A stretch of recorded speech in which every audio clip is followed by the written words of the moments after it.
Hello, everyone. Now, welcome to this evening's session. If you haven't joined Book Club before, then I'm just going to quickly do a quick introduction. My name is Lesley Mourant, and I am the principal coach here at Inspirational Group. This is a really casual format. So the way that we run our book club sessions is that it's a 60-minute session. We're going to spend the first half an hour, myself and the author, which I'm going to introduce to you in any moment now. We're going to have a discussion for about 30 minutes. And then what we're going to do is then invite any questions from the audience. So this is really your invitation to get comfy. It's lovely to see your faces if you are able to come up on screen. But I realise that some of you might be in the middle of dinner. Some of you might be doing other things, just listening in. So thank you so much for joining us this evening.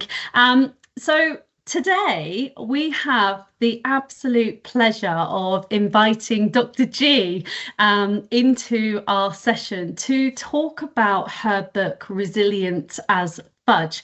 And I have to say that actually even today we have been going through a bit of a day of resilience, really making sure that Dr. G was going to be able to join us for this session. So I cannot share my my appreciation more. But what I would like to do is just to pass over to Glenda so that Glenda can really introduce herself to you all before we get started. Thank you, everybody. It's an absolute pleasure to be here. And as Lesley said, I think that why resilience is such an incredible topic is regardless of where you are in your life, what age you are, where you come from, I would say to you that resilience has never been more important than it is today. And actually being stuck in London and relying on transport, etc., and still getting here with a minute to spare always reminds me that there is no such thing as dream life, there's just real life. And real life throws us twists, turns, and challenges along the way. And I hope that we'll get into that a bit today. So it's an absolute pleasure to be with you. What's super rewarding for me is to talk about Resilient as Fudge again today, because I have just got a new book out that only came out 2 weeks ago. And it's been a bit of a whirlwind few weeks, but it's the 4th book. But this is definitely the most important piece of work I ever did. And to talk about that right now, when there's a new book, just feels so rewarding to go back to what I think is so close to my heart, which is Resilient as Fudge. Brilliant. Thank you so much, Glenda.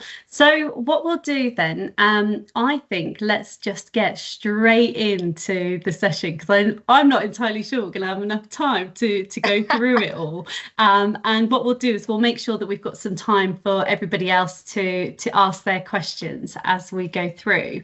I think probably the best place to start, if you wouldn't mind, is just to tell us a little bit about your book and about the inspiration for actually writing Resilient as Fudge. Yeah, absolutely. Lesley, you can share the screen if you don't mind. Yeah, sure. I'm not going to do death by PowerPoint, but I just thought a couple of visuals would be really nice for people who like to see things as well as hear things. So I guess I'm not sure if there's anyone out there that are budding authors, but there's a lot of noise in the space as an author. And I've got a really big passion about resilience being an abstract concept that I don't think's been done very well in both the literature and a lot of the books that I had read previously. So the reason I decided to go with Resilient as Fudge is because I wanted something that was super memorable. But as a previous vice principal of a college and university, as well as being a serial entrepreneur, I've always believed that the way people are going to retain and remember the life lessons that you're trying to impart with people is to make something fun and to make something a little bit unique that people would remember. So that was very much, Lesley, why I even came up with Resilient as Fudge. But there is more to that story about why resilience is like Fudge and why I really came up with the inspiration behind the book. Lesley, if you don't mind, you could go to the next slide. I just want to Of course. help, and feel free to interrupt me along the way, Lesley. But Okay, wonderful. what I've absolutely loved about what people say about Resilient as Fudge is you can read a lot of books and it gives you inspiration. But again, with my education background and my background in being a wellbeing entrepreneur for the last 28 years, for me, if you want things, your ideas and your concepts to stick, it's all about making something super practical and giving people takeaways that they can absolutely implement immediately. So what people have been saying about the book is it's very much old wisdom for each new day. You won't have, maybe there'll be some of the concepts that are not new to you, but what I think is super unique about Resilient as Fudge is the power of the imagery. And I just want to maybe get people to think about that. You know, sometimes we do a lot of talking when actually a picture can say 1,000 words. So what people have been saying about the book is it's super practical, it's super impactful, and what's been just truly amazing is to see the impact that it's had on both people in their work life and just life in general. So we can move on, Lesley, and I can tell you a little bit about the wisdom behind the book. Yeah, absolutely. And I'm just going to add as well, because obviously part of this book club, one of the hooks for it is that I don't ask people to read the book prior to coming into the session, but I definitely do read the book, and I can absolutely confirm and attest to everything you've said. And actually, what I personally really love about this book, especially when we look at it through the lens of leadership, is that it is so personal. It's not a book to say, you know, this is what you're doing to other people, this is how, you know, you get the best out of other people. It's actually that truly sort of reflective internal work that you're doing, which I think is fantastic. And actually, as you go through the book, you've given it that space, you've given it that time for the person to really sort of digest it and actually work through what you're sharing, which is great. I really appreciate that, Lesley, and I think that it brings us into you know, what is the wisdom behind the book. And I just want to say to everybody, and I hope this resonates, but I've been an avid reader for my entire life, so I don't mind saying I'm over 50 now. I've been reading meticulously for over 30 years. And in the 30 years of reading, I have my favourites, like you will all have your favourite books, like The Alchemist, The 7 Habits of Highly Effective People, so many books, 5 a.m. Club, The Monk Who Sold His Ferrari. And I thought to myself, how can I bring profound wisdom to people if they never had the resources or the time to spend 30 years reading what I have read? And the other thing that really adds weight to this book, and I do want to stress this, is I am a doctor in resilience, but you know, has studied resilience for 6 years to get my doctorate. But in the world generally, we can make resilience feel very abstract and not in touch with the average person.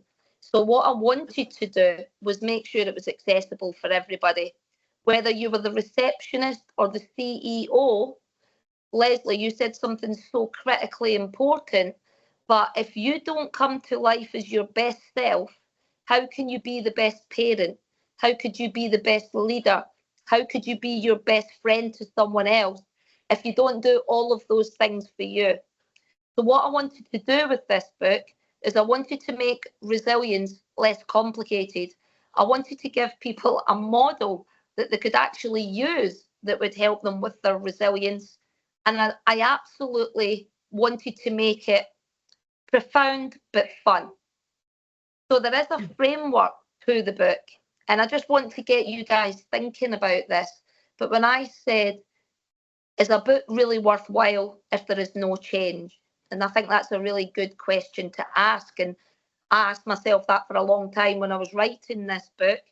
And the framework that we use in Resilient as Fudge is we talk about building out your mindset, because I just maybe get you to think about yourselves for a minute, but the beliefs and attitudes that you hold in terms of your life experiences, how you were brought up, the people you hang around with, the culture that you're within, the environment around you, they all shape your beliefs and your attitudes, and that forms your mindset. And we know that to be highly resilient, it starts with mindset. And what we do within the book is we ask you to raise your awareness, because self-awareness is the path to self-knowledge. And when you know yourself, you can start to think and feel and behave, which are the three domains of resilience, in a way that's going to serve you. So the wisdom behind the book was to build out mindset. And once we get that moving, we want to build your skill set, because I was saying it's about habit change. So the skills, and I just want you to think about you. Can you role model to yourself? Can you lead yourself? And can you manage yourself day to day? Lesley, I don't know if this is going to sound controversial to you, but many people have not learned to manage themselves. Yeah. And many people have not managed to lead themselves. They've not learned the skill of leading themselves. Yeah. And many people fail to understand that if you role model to yourself the very thinking, the very feelings and the behaviours that are going to help you to thrive, you will then do more of that, and you will repeat that process. So you become the person that you want to be. And once we get that bit in, we then do the final part of the framework, which is the tool set of resilience. And we talk about 6 key tools. And I'm going to share a couple of insights from the book with you. I call them life lessons, and there's 52 of them in the book. I'm going to share three of them with you tonight, just for a bit of fun. But I just want to mention one last thing about the tools of resilience. You would never build a house on rocky foundations. And so many of us in our lives are building our work life and our out of work life on rocky foundations. And the absolute fundamental foundations of resilience is your energy.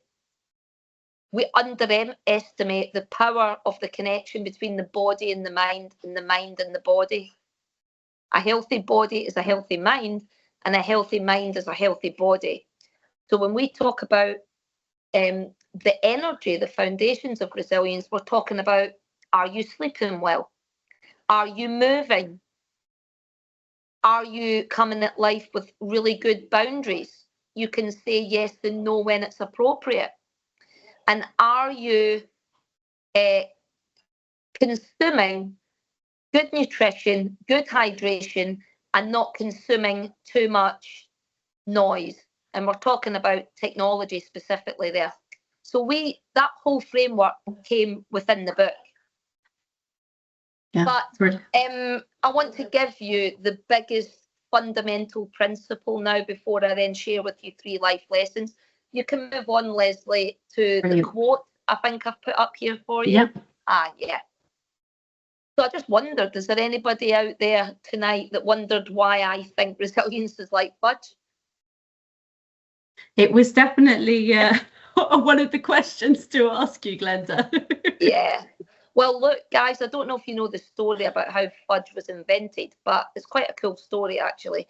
In America in 1945, they were actually making a sweet confectionery, which was going to be tablet. Funnily, that's a Scottish invention, and I'm Scottish. But when they tried to get the confectionery tablet, they fudged it up and they got fudge. And then they realised that fudge, nonetheless, had its own worth, and it was very tasty, and they decided to stick with it. So the moral of the story is, the reason I think resilience is so like fudge is because resilience is all about trial and error. Resilience is not, we don't frame resilience and your lack of as a failure. We're only a failure of our systems. So we do a reframe of what failure really means, because failure is just lessons. So we learn from these lessons, we become more resilient because we figure out the recipe that works for us. Now, Lesley, I hope this resonated with you, but your recipe for resilience is not the same as mine. Yeah, I did. And go on. There was a question that I wanted to ask you around that, but you might answer it. Well, I wanted to ask you about resilience and what it looks like to different people, because I think we all start from different points, and I think something that you said earlier about, sometimes resilience doesn't seem relatable, and certainly from my own perspective, resilience always seemed to come from people who had done these crazy challenges, had sailed across the world, had done, ran across the Sahara Desert, or had been an A-star student who had sort of, become an engineer at 18 and continued to climb the corporate ladder. And what resonated with me is, obviously for me, that wasn't relatable, but also, I think you mentioned it just before about the energy piece is so important, because actually the energy that you're bringing is going to look so different. And I think understanding that, because I know that if I tried to act like somebody who was doing these crazy challenges every other month, my burnout would be, I would absolutely fail. I'd be on my arse, to be honest with you. I don't think I could physically do that. Whereas, my resilience looks very different. Does that make sense? It absolutely does. Can you guys still see me? You might need to come off mute, audience, just because we can't see anybody. 1 minute. Yes, it's sort of stopped now. Can you guys all see me still? Can't see it moving. Yes, we can see you. Still picture. I can't see you at the moment, but I will not panic as long as you can see me. Lesley, you can still see me, okay? Yeah. I can't see you because I've got the slides up and running. But we can hear you beautifully. I can see you. It was all going so well. I can see back. I think. There we go. I can see you. Just testing my resilience, right? Brilliant. Here's the interesting thing. That's Lesley, better. I love what you said. So here's the thing.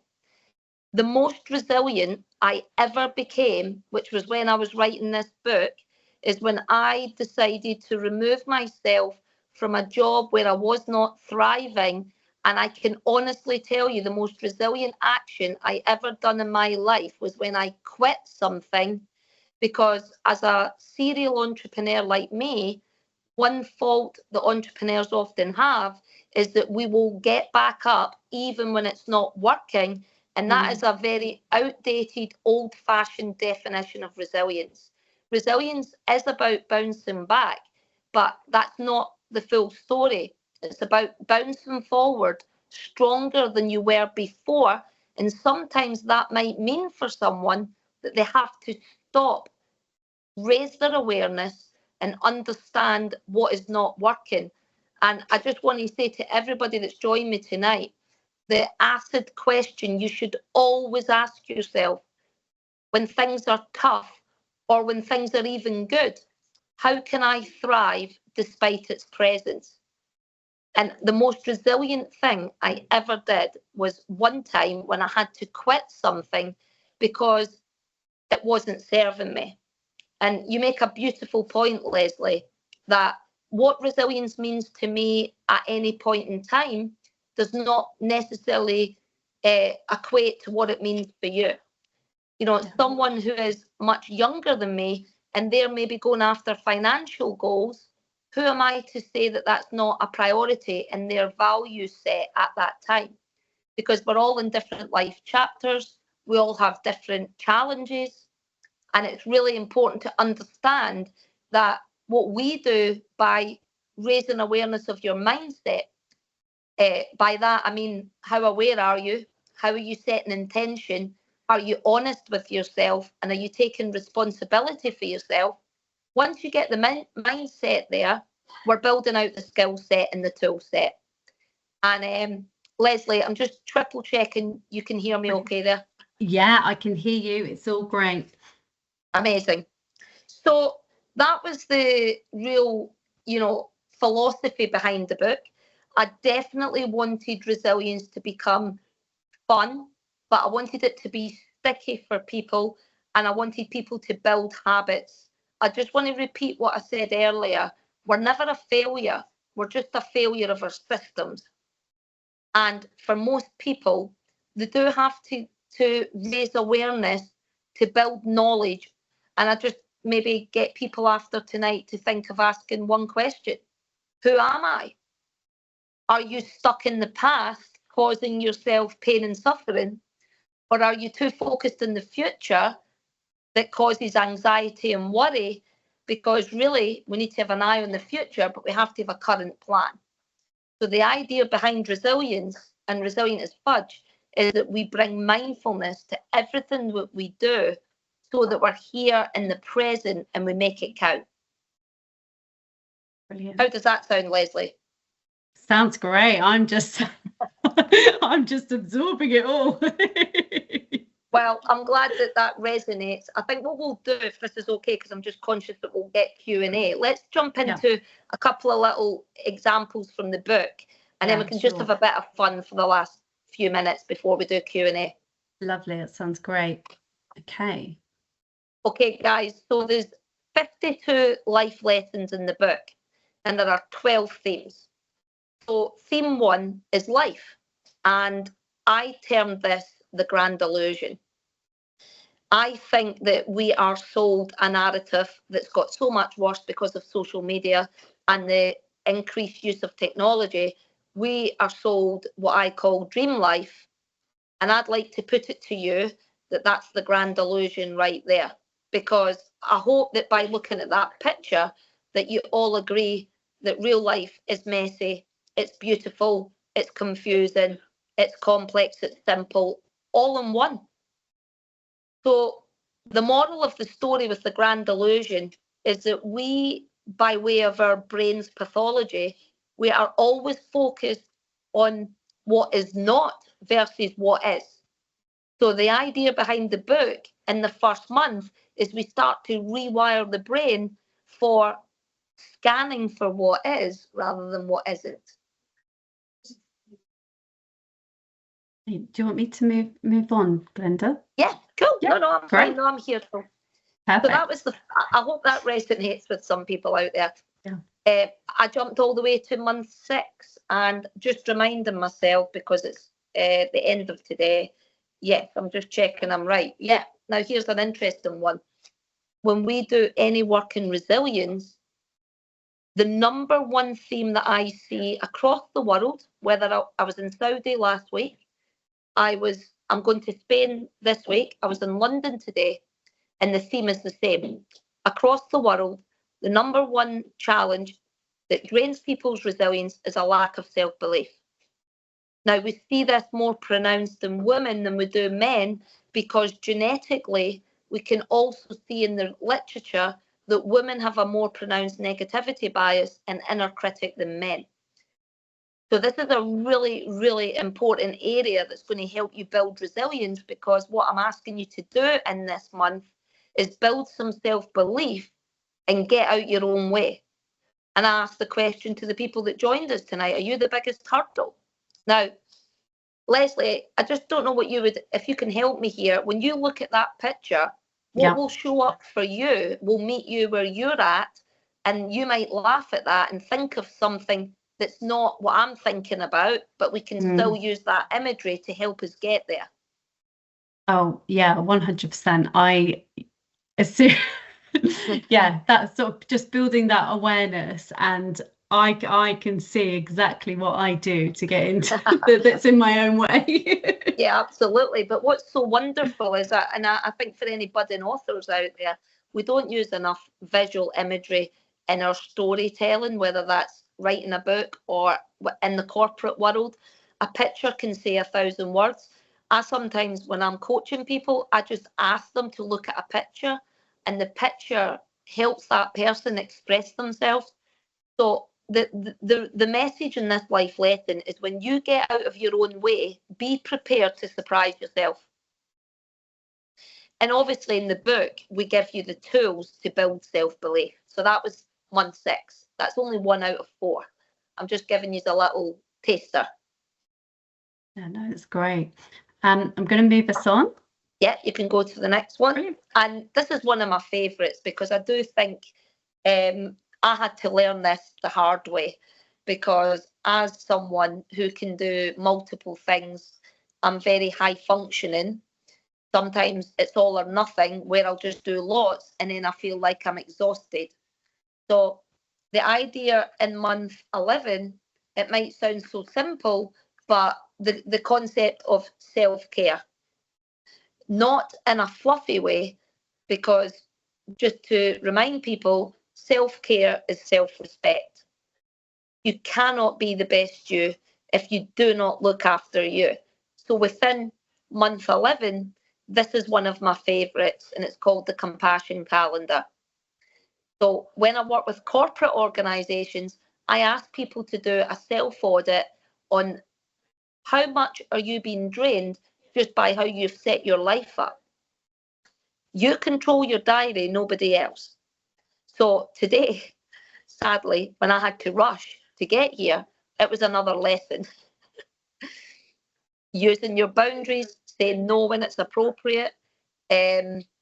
Sometimes you cause your own increase in stress. Now, the compassion calendar is also very much reminding you about the power of off. We're so much doing that we don't always be. So I guess the message here is, we need to start seeing doing nothing as doing something. You're doing something because you're doing nothing. So this is lovely. I hope that helps you, Lesley, in terms of thinking about, just even your work life. Yeah, absolutely. And actually, one of the questions that sort of comes up for me with this is, and I guess in your experience working with corporates, certainly when I coach individuals or go into a corporate environment, I find one of the humorous things that often comes out is, oh, the business makes me. And this is, this is directors saying this is the exec board, well, the business. And I'm like, well, you are the business. And I guess in your experience, what has been that light bulb moment for individuals to realize that actually they can create these boundaries for themselves, and that it is okay for them to switch off, and that nothing adverse is actually going to happen? Because I feel like when I've come across it, it's been very difficult for individuals to see that and to really take ownership of that. It's a brilliant question, and I just want to put a proviso that I do not tend to work with organisations who I haven't had the leadership buy-in. Yeah. So we always start our work with leaders, because once leaders build out their skill set of self-management, self-leadership and role modelling, we know that those thoughts, feelings and behaviours will ripple through the organisation. But just to give you a practical example on the individual level, nobody tells you to not have a 5-minute gap between your meetings. Now, what's very interesting is the prefrontal cortex in the brain, which is responsible for your decision making, has a very short battery. It's not got as good a battery even as an iPhone. So if you do not take those breaks, you will start to feel lacking in energy, feeling overwhelmed. So the light bulb moment is when people start to realise that you always have a choice. You have a choice about how you respond to your emails. You have a choice about how you set up your diary. So once people realise that their thoughts are in their own control, someone might have done something not very nice to you, but you can find the space between the thought and the behaviour. That's your choice. Once we start to build out those choices and people come off of overwhelm, it's very empowering. And then once you start to get that experience of things, okay, I can really shape this, you then want to continue to keep doing it and adding in more and more habits that set you up for thriving and flourishing, not surviving. Yeah, which is brilliant. really cool. Really That's cool. great. Thank you. But you've got to remember there's 52 of them in the book. We've only looked at 3, and very quickly. Will we finish on the last slide before we do some Q&A? Yeah, wonderful. So, yeah, I just was going to say to people, you know, every single time I talk about resilient as Fudge, I want people to always remember that this is not about doing something wrong. Every single person might have a time in their life where, just like a computer, where the little wheel is going round and it's just constantly circling round, everybody from time to time needs to press the button on the factory reset. We are human and we need recharging, and we also sometimes need a reset. And that is not anything to be embarrassed about or feeling that you're inferior. Sadly, life has twists and turns. We all know people who are going through a tough time. My best advice, and we know from resilient people, that if we can come at that with optimism and hope, and I heard an HR person say the other week that they were not allowing the word hope in the office. I wish I could say to that woman, you need to see the research on hope. We need optimism. 2/3 positive, 1/3 negative is good. If you're the other way at the minute, there's a little bit of work to do. But with hope and optimism, things are not going to go much further before they start to improve. So perspective is everything. And you know, when it's great, we have to have gratitude for how amazing it is, because it could be not very good a week from now. So perspective runs through the whole book. And that is just a really powerful, you know, way to end. I don't know if I finally said anything else at the end of that, but, you know, don't be shy and really thinking about, is it time for me to have a reset on my thinking? Or is it a reset on my feelings? Or is it a reset on my behaviour? Or, which is the 3 domains of resilience? Or is there a bit of a reset needed across the piece? My final thing to say to you all is, if you are not healthy in your thinking, you will probably notice a change in how you feel. If you're not thinking in a way that's serving you and you're not feeling like you're being served, you will start to bring in naughty behaviours. They're all linked, is what I'm saying. And then it's self-perpetuating. Really lovely behaviour will help you think better, that will help you feel better, and whatever order they come, that's really what builds our resilience, ultimately. I think you can just jump to the last one, Lesley. I think. Yep, sure. Okay. We've got... So, Lesley, I just wanted to say to finish, which is a big, exciting announcement, is Resilient as Fudge is now in the App Store, and it became an app, which we're super proud of. So it's not just a book now. It is a 1-year programme that is for individuals and corporate. And literally there's 600 minutes of video on there, huge amounts of resources, and it takes everyone on a curated journey that's a 1-year journey. So it's pretty cool. Amazing. And a massive congratulations to you, Glenda, for actually getting that out into the world, because it's absolutely needed. Thank you, I appreciate it. I'm going to stop sharing my screen now so that we can invite everybody back in. I do have a question that's on my mind, and again, because we've got the expert in the room, I feel like I can be bold and ask this.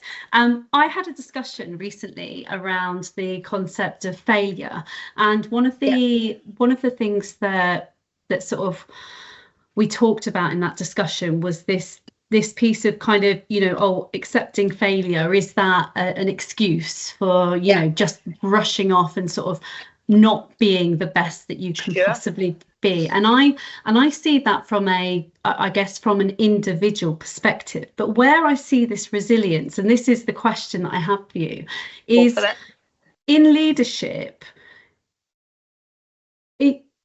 I guess there's two questions. Firstly, do individuals have a responsibility for building resilience in their teams? Okay. And then the second question to that is, can it be used as an excuse, and who gets to decide in terms of, for example, organizations that are going through huge change, huge upheaval, and there could be a boss that's, well, you have a choice here, change your perspective, where is the line for leaders? Or again, is it not even the leader's responsibility? Is it actually the responsibility of us as individuals? And is this a solo endeavor for us to really understand who we are and where we are going to be to thrive? I think we might have lost Glenda with that question. Yeah, she's kind of frozen on us. Yeah. Come back, Glenda. might need to re-ask it. She's pressing the factory reset right now. Yeah, absolutely. Well, whilst we wait for Glenda, what I am going to do is I am going to pass it over to yourselves to get your questions in as well. And my fear is that we might not have enough time to get through all of them. So if you want to type them into the chat so that I have a record of them, then I can ask Glenda to answer them. And also, if you've got any insights, if you feel like sharing what you are taking away from what Glenda has shared with us so far. I very much liked the doing nothing is actually also doing something. Yeah, absolutely. I really liked her play on words, the Saturday and Sunday. And I have a question. The title of the book has this word fudge, and behind it, maybe I have a dirty fantasy. I saw the letters U and C. Oh, I'll get Glenda to answer that one, Andreas. But it doesn't make sense. So yeah,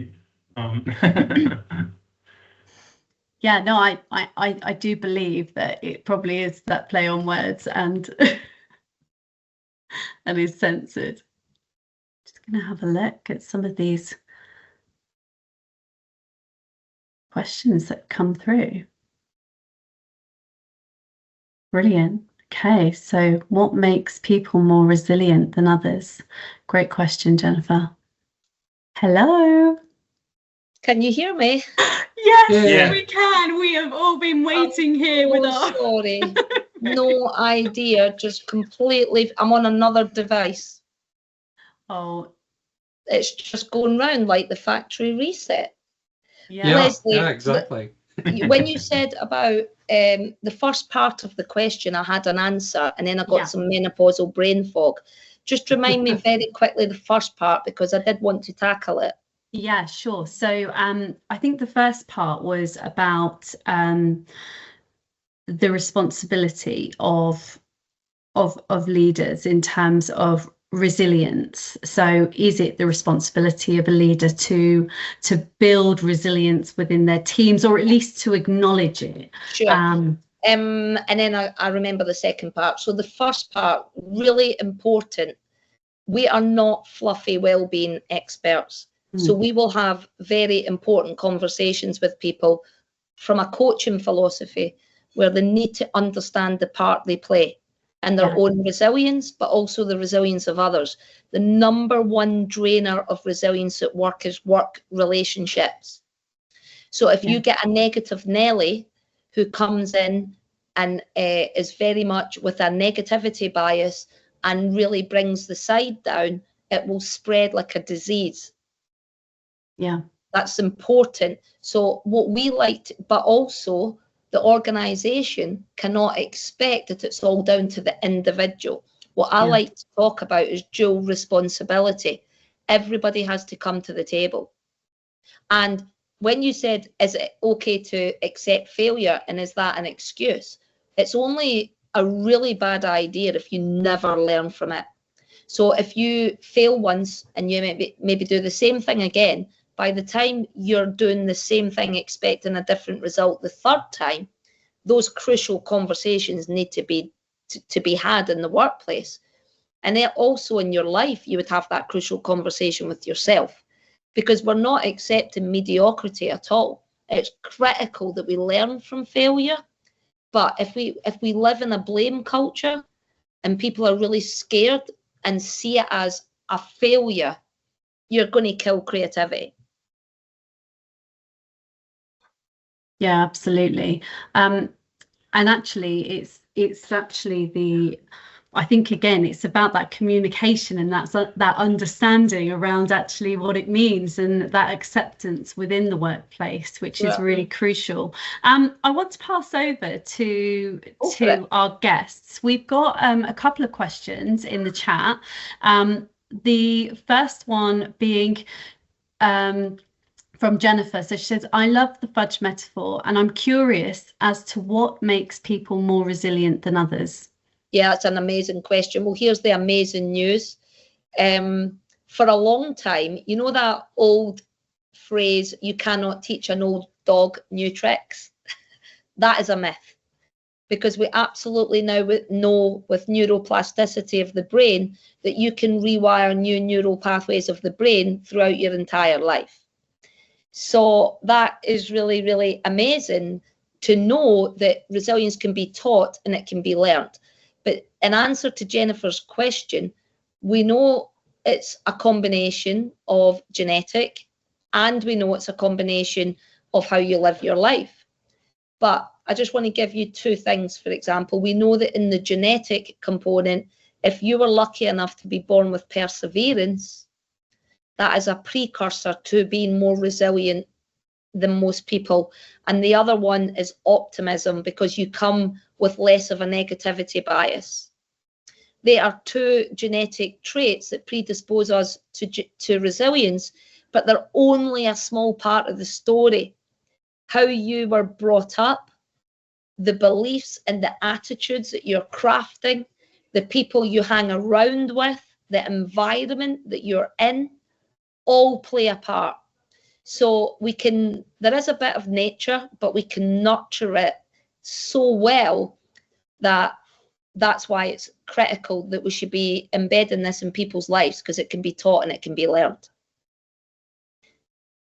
Brilliant. Yeah. And do you know, I always find it so exciting and so reassuring when there is that message around neuroscience and neuroplasticity and the fact that we can keep growing and that, you know, we don't get to a point and we're just going to drop off a cliff. Absolutely not. You know, I just want to give you one really good example. Lesley, you've seen in the book there's a lot of practice around gratitude. And people think gratitude is super fluffy until they realise where that research came from. One of my favourite ever psychologists, Martin Seligman, he did a study with 1,000 people and he got them just to answer a simple question every day for 30 days. Give me 3 things you're grateful for today. And in 30 days, the 100 most depressed people in the group had reduced their depression by more than 50% in 30 days on a sample size of 1,000. Now, if you go to the doctor and you're a little bit melancholy, they don't say, well, have you considered practicing some gratitude? They straight away just want to do a medication route. And I'm not saying there's not a need for that, but there are so many incredible practices that change the pathology of the brain. We know that by doing the work that's in this book, you can change 4 areas of your brain through mindfulness training within 8 weeks, and your brain doesn't look the same ever again on an MRI scan. How clever is that? Yeah, it's absolutely amazing. Neurons that fire together, wire together, right? Yeah, brilliant. So Ed Brown also has a brilliant question, and he says, the relationship between resilience and courage, we often hear about the well of courage. Yeah. If it is drawn on too much, it can run out. Is this the same with resilience? Absolutely. And it's what we were saying about, I want to give you another metaphor of why I think resilience is like fudge, and it answers Ed's question. If anybody's enjoyed a little bit of fudge, it's hard and soft at the same time, isn't it? It's a hard exterior, and then when you get in, it's lovely and gooey in the inside. So is resilience. You have to be hard enough that you come at life with strong, healthy boundaries, but you have to be soft enough to allow people in. And that combination takes a bit of practice, because sometimes with too much hardness, you're not approachable, or people don't think you need the support. With too much softness, people might see you as easy fodder, right? So it is a fine balance, and it goes back to what Jennifer was saying. We know that highly resilient people understand how to come at life with healthy boundaries. And in answer to Ed's question about courage, it goes back to what I said to you when I did the most resilient thing in the world. You know what's really interesting? It's very easy to do the same thing time and time again and expect a different result.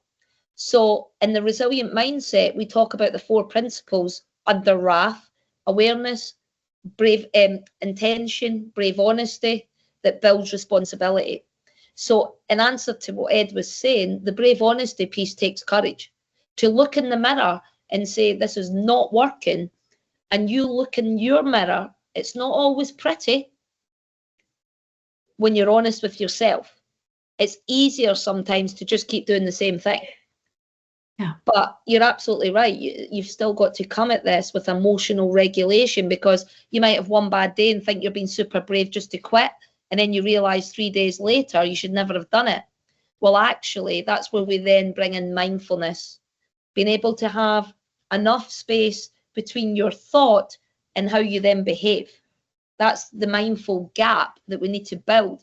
That will stop you doing the flame emails, you know, when you're annoyed with someone and then you tell them you don't like them because you never gave yourself time to process the emotional regulation that you need. So, yeah, it's a great question, and there's a lot in there that comes to courage. You can't overuse it for sure. Absolutely. You've just piqued my interest with another question, but I'm really conscious. I want to get Carl's question in for you as well. So Carl asks, in a situation where someone's boss is not being supportive, always taking and demanding, what's the key skill about creating and maintaining those boundaries? Well, I think that part of that is being able to have courageous, and it goes back to Ed with courage. If you call it a courageous conversation or a crucial conversation, sometimes, sadly, when there is a hierarchical component as well, we've never, maybe some people have not been taught that skill set of being able to use your voice in a way that you feel safe. So that's really important, that's a leader's responsibility to help someone feel like their voice is in a psychologically safe environment. It's very difficult, because if that relationship's broke down or that safety's not there, it can feel really, really high pressure. But it's a really beautiful, okay, here's the thing. If you've had less than healthy boundaries and then you quickly change them, you are going to get pushed back by everybody in your life, whether that's personal or work. They're not going to like it because the old ones serve them. So there is a little bit of going through the pain barrier here, where when you raise your standards, sadly, you might lose a few things or people along the way. I think that the message I can give at the moment is, again, we can overuse no, can't we? It's about understanding when it's super appropriate. And I think it comes down to emotional intelligence, which is what we build out in the thinking and feeling components of resilience. Yeah. It reminds me actually of a quote that I came across quite recently in terms of people providing advice to others. And it was that people provide you advice that best serves them. Absolutely. And, you know, I think that, and Lesley, I know that you are a massive fan, but great leaders will bring people through this process in a way that's a coaching philosophy rather than a tell philosophy. Yeah. If people feel empowered and you engage people in the process and you let them feel like they have not lost their internal locus of control, as a leader, you're going to get a lot further. Yeah, absolutely. Alice has got her hand up. So Alice, I'll let you ask your question. I apologise. It was me trying to react. Okay.